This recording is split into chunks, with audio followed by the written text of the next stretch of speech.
Nihal Sarin is waiting for his opponent to arrive, and there you have him. Praggnanandhaa is up against Nihal. These two youngsters have faced off against each other for so many years. Maybe the first time was under 10 nationals, it seems. And they are India's pride there. I think in 2018, when Tata Steel Chess India just began, these were the two youngsters who got the opportunity to play at day. I think Pragg played in the blitz, Nihal played in the rapid, and it was a big moment for both of them. And now, 2 years later, 6 years later, they both are the top players of the country and the world, and facing off against each other. This is going to be very exciting game. Pragg bit the white pieces, Nihal has black, and shake of hands there. Was so small smile before that, and now a shake of hands. And off we go. C4 by Pragg. And Nihal pauses a bit, plays C6. Maybe he wants to play the slow defense. Knight comes out to F3. Knight F6. Knight to C3, played. And now, pawn to D5. He plays pawn to D4 here. And E6 played. So this is known as the semi-slow. The bishop goes to G5. And H6 played. Pragg wants to play the sharp opening with bishop H4. Now, T takes C4 is the sharp line, but Nihal decides to go steady. He plays knight BD7. Pragg plays E3, and now we are in normal territory, normal Queen's Gambit territory, and it's a little bit passive what Nihal has chosen. Meanwhile, Pragg develops the bishop. A good idea now is to take here and make the bishop move again, but Nihal castles. So does Pragg. And let's see what Nihal does. He goes A6, so he's now planning takes B5, followed by a very quick C5, A6, then defends the pawn on B5. So Pragg decides to take on D5. Logical move, and I guess knight takes D5 is possible. But Nihal takes with the C pawn. Wow, this is actually very passive in a way. Knight E5, Pragg forcing the issue. He could have also gone rook C1 with the idea of bishop D3, queen, bishop B1, queen D3, but knight E5 takes, pawn takes. And now Nihal brings his knight back to D7. Pragg said, I have more space, I want to keep more pieces. Brings his bishop back to G3, B6 played by Nihal. I think Nihal's style is pretty clear here. He knows that he's slightly inferior because of his bad bishop here. But he's ready to sort of grind it out, play slowly, F5s, taking some measures on the king side. Pragg does the opposite, knight F6.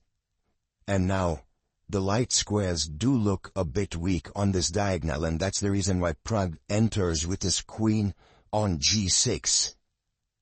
Nihal has to be careful here. He goes queen E8. I like this move by Nihal. He's offering a trade of queens, and Pragg takes it. Queen takes queen. Rook takes queen. And now, Pragg goes rook to C1, so white still has a very small edge thanks to his better placed pieces, but Nihal is quickly developing. Bishop comes to D7. Now knight to E2. He wants to play knight in D4, knight F4, maybe use the knights on those squares, but taking now control of the open file rook C8. Nihal having a decent position. Bishop E5. And I like this next move, bishop D5. This was the problem piece for Nihal. This was the good piece for Pragg. And after trade, yes, Nihal gets the double pawns, but it also opens up his rook towards the A2 pawn. A3 played here.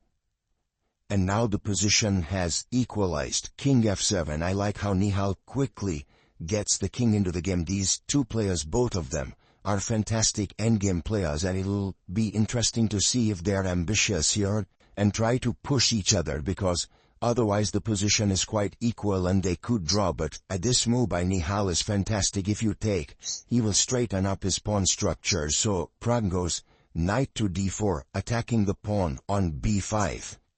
He goes knight d7, attacking the bishop on e5. The bishop drops back to g3, and b4 is played. Pushing forward is Nihal Sarin here. Takes. And Nihal pauses for a bit. And takes on b4. Because now if you take rook c4, I can take dc4. And then b5 is coming in. So Pragg goes rook a1. Nihal brings his rook on a good square here. And knight b3. And slowly and steadily Nihal is outplaying Praggnanandhaa here. A very strong move now. e5 finds a excellent chess here by Nihal. He can slowly bring his king up to e6. Rook a7 by Pragg. King comes up. And now f4, but this is a big mistake, because knight c5 is winning. Now, for black it's a very powerful move and Nihal finds a. What a move here by Nihal Sarin. Because after takes, you take with the bishop. The e3 pawn is very weak. Takes on e5, bishop e3, king f1, and now very important to play rook c2, with the idea of d4, king f5, king e4, and actually launching a very powerful attack. But instead he goes g5, not the best move there, and dropping a serious bit of advantage. Still black is better, but Nihal Sarin could have really converted that, if he would have found this move rook c2. Now Pragg goes rook h7, attacking the pawn on h6. Bishop comes back to f4, offering a trade of bishops. g4 was maybe better to defend this pawn this way. But he went bishop f4. Takes, king takes e5. And Pragg keeps the bishop on the board. Now Nihal pushes the pawn forward. The d-pawn is still looking dangerous. If anyone's better here, it has to be black. Will he push d3 forward? Well, maybe not, because then the rook bishop would settle here. So he goes, he does play d3. Now check comes in. Oh my god, this is getting slightly dangerous for Nihal. He's pawn down.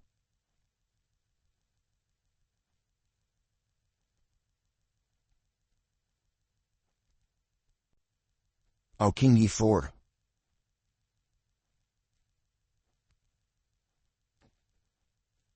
And he plays his king up to f2. I guess it's possible to draw with bishop e3 check. King e1. But there's not a clear draw yet inside bishop d4. The thing is, if you take here, then I take, and if you take on g5, I have check, and it's a draw with rook c1, rook c2. So he goes, king d2. Pragg is quite ambitious. Check, king d1, rook comes back. He plays his rook to a5.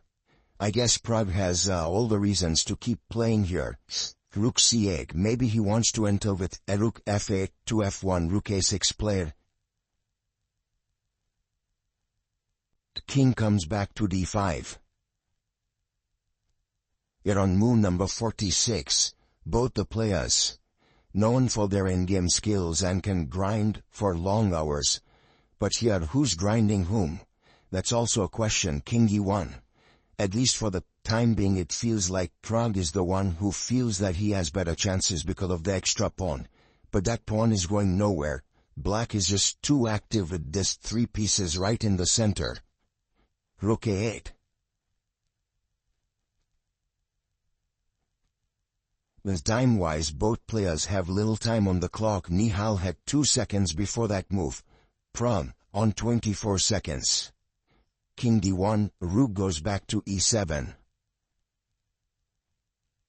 And now check. He brings his king back. Another check. King e4. Pragg fighting on, offering a trade of bishops. Bishop d4. If you take on g5, b2 is hanging. Pragg said, I don't want that trade. He plays his bishop back to c3. Bishop e3 is a draw incoming here. Pragg says, not really. Now rook a6. Rook goes back. and king d1. It's trying to confuse Nihal and Sambe. King d5, it's still completely fine here. Nihal's position is okay. Check, come back. Nihal also now having 26 seconds. Pragg in fact the one with lower time on the clock. King d1, he can give up now and offer a draw, but, well, Pragg is a fighter, yeah, he doesn't want to take a draw. He goes b3, and now this bishop d2 move becomes even more strong because bishop d4 won't attack a pawn. So rook d4, check. King goes back. And now we can offer a trade once again, yes. And now have to be very careful. I like this move a lot, bishop d4, because if you take here on g5, I still have rook c2, very strong move. He goes, rook a5 check. King e4, and now Pragg wins the pawn. It's very important for Nihal now to find some good way to create counterplay. Rook f6 is fine, check. King e5, a big mistake. King d5 was what was important, because why is king e5 mistake? Later when the bishop will move, let's say after bishop e1, if you play bishop e3, there's a check and you will lose the rook, which is why you can no longer keep control in the position.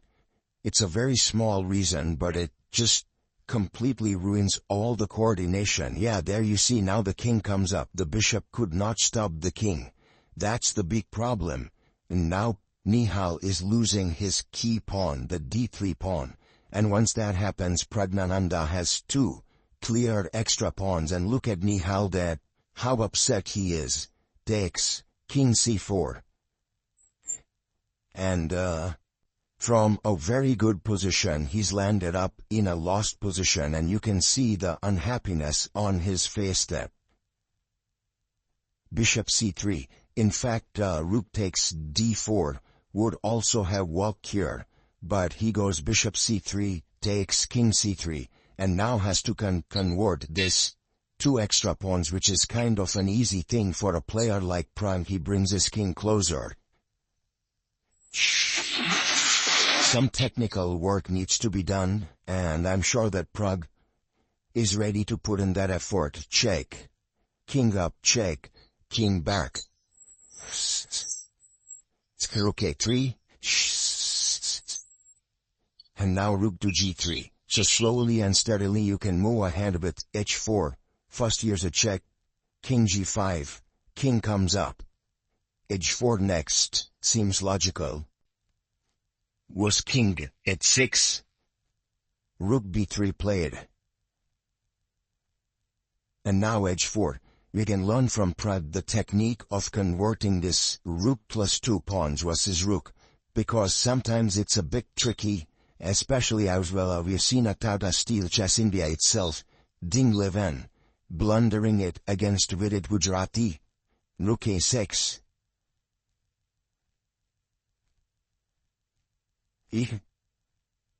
And now rook to e3, rook b6 baiting. King comes up bg4. Check. King goes back. Rook goes away. For rook a5.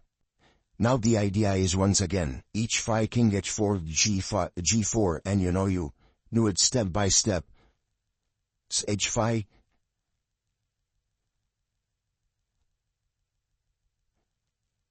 Nihal goes down. And now king h4. If check from here you block with the pawn, if check from here you move your king. It's pretty straightforward. Pragg goes king h4 here. And Nihal could resign, but why should he do that? He can just keep play. g4 makes sense. g5 is coming up. Nihal goes back. And now you can give a check again on the last rank, because then, if king gets 6 there's g5 mate, so king has to go to g8.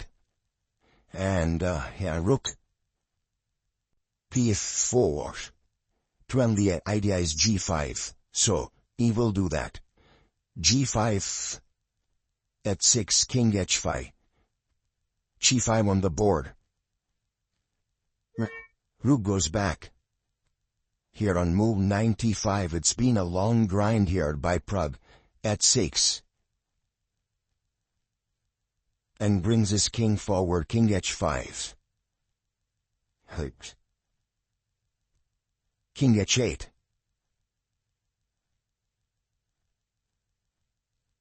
Preparing g6 next. Nihal waits.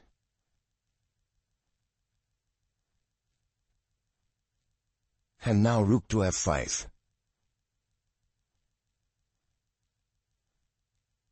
Goes rook a8, g6 is on the board. He still waits, and now there are many ways to win here. But perhaps, the easiest one is check. Rook takes, g7, and if you play king g8, an important move here is rook king g6 with h7 coming up. He went king h7, but after takes he had to make a bishop. A rook or a queen would have led to draw, stalemate, but a bishop is fine because the queen instead is that of the bishop. And so Praggnanandhaa pawns a very good win here.